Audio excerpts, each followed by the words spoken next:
with the United States have been in focus lately, with India claiming that its trade with the US is different from what is from US's with Mexico or that with Canada as well. Why is that the case? My colleague Pallavi joins in to break it down for us.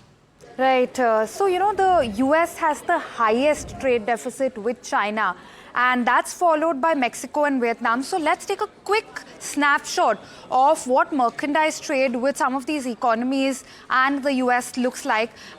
First up, of course, Mexico, like we spoke about. Imports from Mexico have actually been rising, but at the same time, exports have actually not seen too much of change from the US. And as such, the trade deficit that the US sees with Mexico rose to about $162 billion in 2023.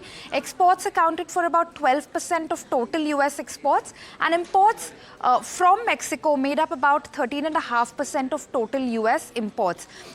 What do these primarily comprise of? Exports were led by industrial supplies and materials, whereas imports were led by auto vehicles, parts, engines, which accounted for almost a third of the US imports from Mexico. Likewise, the deficit with Canada, that is lower. That's at about $40 billion.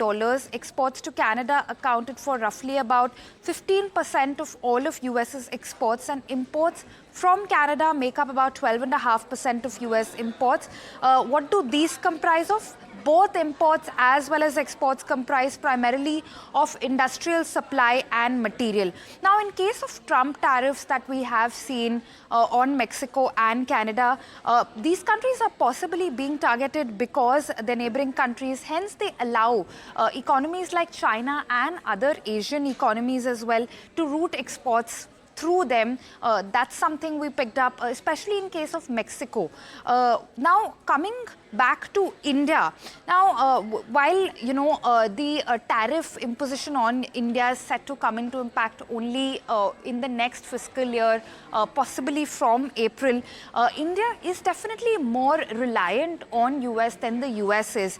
US is India's top export destination and alone accounts for almost 18.5% of India's merchandise exports. That's for FY25 at least, and those figures have more or less been stable for a while. Meanwhile, it accounts for 6.5% of all merchandise imports. Electrical machinery equipment forms the largest export category to the US, and other important categories also include gems and jewelry and pharma. On imports from the US, there's petroleum products, coal and gas, and electronics and machinery, along with precious gems and jewelry. Well, thanks for that, Pallavi. So that was a comprehensive view of what has happened in the global markets